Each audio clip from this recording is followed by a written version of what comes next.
இன்னைக்கு என்ன சமையலோல நம்ம செய்ய போகிற டிஷ் என்னன்னு பார்த்தீங்கன்னா ஒரு சூப்பரான ஒரு பாயாசம் செய்ய போகிறோம். நார்மலாக வீட்டில் வந்து வெரைட்டி ஆஃப் பாயாசம் நீங்கள் செஞ்சுருப்பீங்க. ஆனால் இன்றைக்கி பண்ண போகிற ஒரு பாயாசம் வந்து ஒரு ஹெல்த்தியானது. அதாவது பருத்தி கொட்டையை வச்சு அதில் எப்படி பாயாசம் பண்ணலாம் அப்படிங்கிறத செய்ய போகிறோம். இது வந்து உடம்புக்கு வந்து ரொம்ப ரொம்ப ஆரோக்கியமானது. நீங்கள் வந்து சவுத்தில் ஸ்பெஷலாக பார்த்தீங்கன்னா மதுரை, கோயில்பட்டி, விருதுநகர், சாத்தூர், திருநெல்வேலி, அம்பாசமுத்திரம் இந்த சைட்லாம் வந்து இப்போ வந்து என்னென்னா பருத்தி நிறைய விளையும். அதை வச்சு தான் என்ன செய்வாங்கன்னா அதில் உள்ள பருத்தி கொட்டை எடுத்து இதை வந்து என்ன பண்ணுவாங்கன்னா நார்மலாக இந்த மாடுங்களுக்கு தான் வந்து என்ன செய்வாங்கன்னா இதை வந்து ஊற வச்சு அரைச்சி அதை வந்து கொடுப்பாங்க. ஏன் அப்படின்னா அந்த மாடு வந்து நல்லா பால் கறக்கும். அது வந்து ரொம்ப ஹெல்த்தியானது. ஆனால் மக்களுக்கும் என்ன செய்வாங்கன்னா நம்ம கூட என்ன பண்ணுறாங்கன்னா அந்த காலத்தில் பாட்டிமார் வந்து இந்த பருத்தி கொட்டையை நல்லா அரைச்சி அதை வந்து ஏலக்காய்லாம் போட்டு ரோட் சைடில் விற்றுருக்காங்க. ஸோ அது வந்து இப்போவும் பார்த்தீங்கன்னா நீங்கள் சவுத் வந்தீங்கன்னா ரோட் சைடில் நிறைய இருக்கும். நீங்கள் போனீங்கன்னா கண்டிப்பாக வாங்கி குடிங்க. அது வந்து உடம்புக்கு ரொம்ப ரொம்ப ஆரோக்கியமானது. ஸோ அதை வச்சு தான் இன்றைக்கி நம்ம என்ன செய்ய போகிறோம்னா பருத்தி பால் பாசிப்பருப்பு பாயாசம் செய்ய போகிறோம். ஸோ அதை குக்கிங் ஸ்டார்ட் பண்ணதுக்கு முன்னாடி அதுக்கு தேவையான பொருள் என்னங்கிறத பார்த்துட்டு வந்துடலாம். பருத்திப்பால் பாசிப்பருப்பு பாயாசம் செய்ய தேவையான பொருட்கள்: ஊற வைத்த பருத்தி கொட்டை 1/4 கிலோ, வேக வைத்த பாசிப்பருப்பு 1 கப், வேக வைத்த ஜவ்வரிசி 1 கப், வறுத்த சேமியா 1 கப், வெல்லம் 1 கப், ஏலக்காய் 5, ஏலக்காய் பொடி தேவைக்கு ஏற்ப, வறுத்த முந்திரி பருப்பு 10 கிராம், வறுத்த உலர் திராட்சை 10 கிராம், ஜாதிக்காய் தேவைக்கு ஏற்ப, தேங்காய் பூ அரை கைப்பிடி அளவு, நெய் சிறிதளவு, ரோஸ் எசன்ஸ் சிறிதளவு. பருத்திப்பால் பாசிப்பருப்பு பாயாசம் செய்ய தேவையான பொருளை வந்து பார்த்துட்டு வந்துட்டோம். இப்போ வந்து குக்கிங் ஸ்டார்ட் பண்ணிடலாம். நான் சொன்ன மாதிரி முதல்ல நம்ம என்ன செய்ய போகிறோம்னா நார்மலாக நீங்கள் வீட்டில் பாயாசம் செய்யும் போது நம்ம வந்து பாகு செய்வோம். அதனால் ஃபஸ்ட்டு நான் ஒரு பாத்திரம் எடுத்திருக்கேன். அதில் கொஞ்சம் வெல்லம், அதோட இதில் ஏலக்காய் பொடி,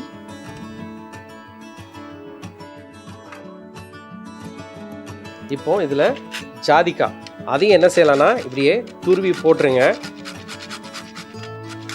என்ன ஆகுனா ஒரு சூப்பரான ஒரு மனம் வரும். இப்போ இதில் கொஞ்சம் தண்ணியை சேர்த்துலாம். சேர்த்துட்டு லைட்டாக என்ன செய்யுங்கன்னா அப்படியே மிக்ஸ் பண்ணி விட்டுருங்க. இது வந்து அப்படியே லோ ஃப்ளேமில் நல்லா பாகு மாதிரி கன்சிஸ்டன்சி வர்ற வரைக்கும் நம்ம என்ன செய்யலாம்னா அப்படியே விட்டுடலாம். இப்போ நான் என்ன செய்ய போறேன்னா இங்கே பருத்தி கொட்டை எடுத்திருக்கேன். இந்த பருத்தி கொட்டை வந்து ஊறுறதுக்கு முன்னாடி, அதாவது ஃப்ரெஷ்ஷாக நீங்கள் வாங்கினீங்கன்னா கடையில் வந்து எப்படி இருக்குன்னா இது மாதிரி தான் வந்து என்னென்னா பருத்தி கொட்டை வந்து அதாவது ஃபங்கஸ் பூசண முத்த மாதிரி இருக்கும். ஆனால் அது வந்து பூசண பூக்கில் இந்த மாதிரி இது மாதிரி இருக்கும். இதை வந்து நீங்கள் என்ன செய்யுங்கன்னா இதில் நிறைய வந்து இந்த குச்சி மாதிரி நிறைய இருக்கும். அதனால் அதெல்லாம் தூர எடுத்துகிட்டு என்ன செய்யுங்கன்னா நல்லா ஊற வச்சுருங்க. ஊற வச்சுட்டு அதாவது ஒரு 24 ஹவர்ஸ் நீங்கள் 24 மணி நேரம் நீங்கள் ஊற வச்சுட்டு இதை என்ன செய்ய போகிறோன்னா கொஞ்சம் தண்ணியை விட்டு நல்லா அரைச்சி அதை வந்து புழிஞ்சு எடுக்கும் போது சூப்பரான ஒரு பருத்தி பால் வரும். ஸோ அதை வச்சு தான் நம்ம என்ன செய்ய போகிறோன்னா ஒரு பாயசம் செய்ய போகிறோம். இப்போது நம்ம என்ன செஞ்சலாம், இந்த ஊற வச்ச இந்த பருத்தி கொட்டை இருக்கு இல்லையா, இதை வந்து என்ன செய்ய போகிறோன்னா நல்லா கொஞ்சம் தண்ணியை விட்டு நல்லா அரைச்சி பருத்தி பால் எடுத்துடலாம்.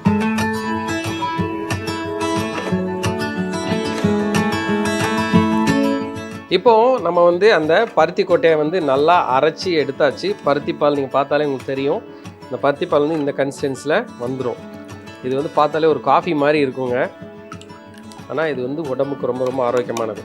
அதை வந்து அரைச்சதுக்கப்புறம் என்னென்னு பார்த்தீங்கன்னா இந்த இருக்கு இல்லையா, இந்த மாதிரி சக்கை வந்துடும். இதை வந்து இப்போ என்ன செய்கிறாங்கன்னா நவடேஸ் எல்லோரும் வந்து பிஸ்கட் செய்கிறாங்க. இது வந்து ரொம்ப நல்லா இருக்குது அப்படின்னு நான் கூட ஒரு ட்ரை பண்ணியிருக்கேன். நம்ம நெக்ஸ்ட்டு வந்து ஒரு ரெசிபியாக வந்து ஒரு எபிசோடில் வந்து நம்ம என்ன செய்யலாம்னா இந்த பருத்தி கொட்டையை வச்சு எப்படி வந்து பிஸ்கட் செய்யலாம் அப்படிங்கிறத அடுத்த இதில் பார்க்கலாம். நம்ம வந்து இது மட்டும்தான் யூஸ் பண்ண போகிறோம். இந்த சக்கையை வந்து நம்ம யூஸ் பண்ண போகிறது கிடையாது. ஸோ இப்போ என்ன செய்யலாம்னா இதை எடுத்து அப்படியே சைடில் வச்சிடலாம். ஸோ இப்போது நான் வந்து என்ன செய்ய போகிறேன்னா இங்கே ஒரு தாச்சி எடுத்திருக்கேன். இதை வந்து அப்படியே மாற்றிடலாம். பாகு வந்து ஆல்மோஸ்ட் வந்து ரெடி ஆயாச்சு. நம்ம வந்து இன்னும் கொஞ்சம் கன்சிஸ்டன்சி வர வரைக்கும் நம்ம வெயிட் பண்ணலாம். இப்போது இங்கே வந்து இன்னொரு பாத்திரம் எடுத்திருக்கேன். இதில் கொஞ்சம் என்ன பண்ணலாம்னா இது சூடாகணும். இப்போது இங்கே வந்து அந்த பாகு வந்து நல்லா ரெடி ஆயிடுச்சு. நம்ம என்ன செய்ய போகிறோம்னா இதை அப்படியே ஆஃப் பண்ணிடலாம். இதில் வந்து என்னென்னா நம்ம போட்ட அந்த ஏலக்காய் இதெல்லாம் இருக்கு இல்லையா, அது வந்து ஒரு சூப்பரான ஒரு மனம் இருக்கும். ஸோ இப்போது அந்த பாகு வந்து ஆஃப் பண்ணியாச்சு. இதில் இப்போ என்ன செஞ்சுருக்கேன்னா அந்த பேன் வந்து நல்லா சூடாயிருச்சு. இதில் கொஞ்சம் நெய் சேர்க்கலாம்.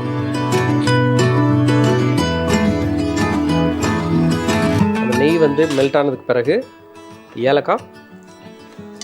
ஏலக்காய் நீங்கள் தேவைக்கேற்ப போட்டுக்கோங்க. அதோட இதில் முந்திரி பருப்பை வந்து என்ன செஞ்சுருக்கேன்னா வறுத்து வச்சுருக்கேன், அதையும் இதில் சேர்த்துலாம்.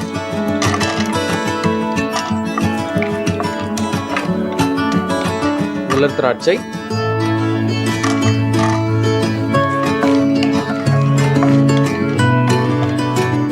வேக வச்ச பாசிப்பருப்பு,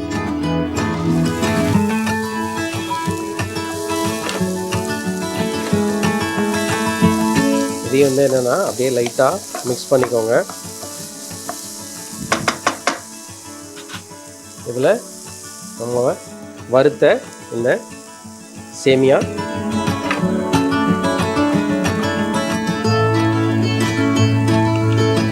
அதையும் அப்படியே நல்லா மிக்ஸ் பண்ணிடலாம்.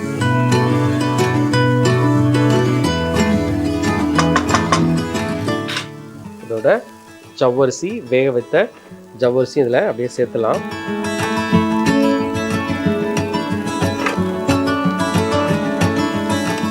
இதை வந்து நல்லா மிக்ஸ் பண்ணி விட்டுருங்க.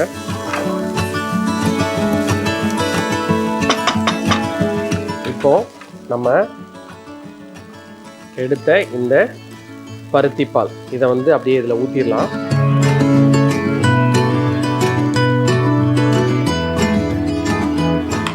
நீங்கள் பார்த்தாலே தெரியும், ஒரு கலர்ஃபுல்லாக இருக்கு இல்லையா, ஒரு காஃபி கலர், அது வந்து ஒரு ப்ளசன்ட் கலர் அப்படின்னு சொல்லுவாங்க.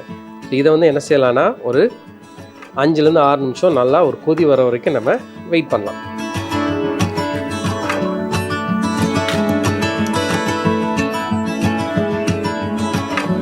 இப்போ உங்களை வந்து என்னென்னா அந்த பருத்திப்பால் வந்து நல்லா கொதிக்க ஆரம்பிச்சிருச்சு. இதில் நீங்கள் மேலே பார்த்தா தெரியும், இதில் வந்து ஸ்கம் அப்படின்னு சொல்லுவாங்க, ஒரு மாதிரி ஆடை மாதிரி பதிஞ்சிருக்கும். இதை வந்து என்னென்னா அப்படியே லைட்டாக அப்படியே எடுத்துருங்க.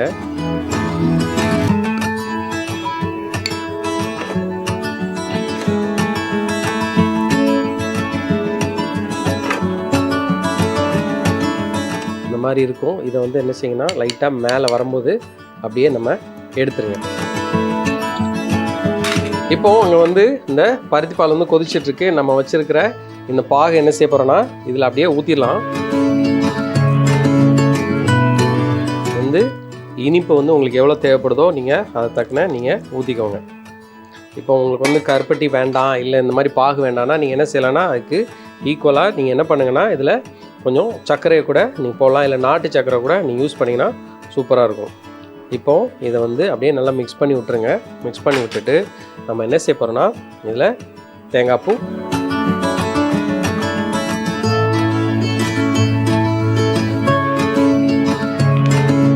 கொஞ்சம் ஏலக்காய் பொடி, பேஸில் ரோஸ் எசன்ஸ் ஊற்றுறோம். ஊற்றிட்டு கொஞ்சம் உப்பு, கொஞ்சம் பிஞ்ச உப்பு. ஏன் உப்பு சேர்க்குறோம் அப்படின்னா நார்மலாக நிறைய பேர் பாயாசத்தில் வந்து உப்பு சேர்க்க மாட்டாங்க. நீங்கள் உப்பு சேர்க்கும் போது என்ன ஆகும்னா அந்த ஸ்வீட்னஸ் வந்து இன்னும் என்ஹான்ஸ் பண்ணி கொடுக்கும், அதாவது தூக்கி கொடுக்கும். ஸோ அதனால் கொஞ்சம் என்ன செய்யலாம்னா உப்பையும் இதில் சேர்த்துக்கோங்க. சேர்த்துட்டு இதை அப்படியே மிக்ஸ் பண்ணிடலாம். இப்போது நம்மளுடைய இந்த பாயாசம் வந்து ரெடி ஆயாச்சு. இப்போது நம்ம எடுத்து என்ன செய்யலாம்னா இதை அப்படியே எடுத்து பிளேட் பண்ணிடலாம்.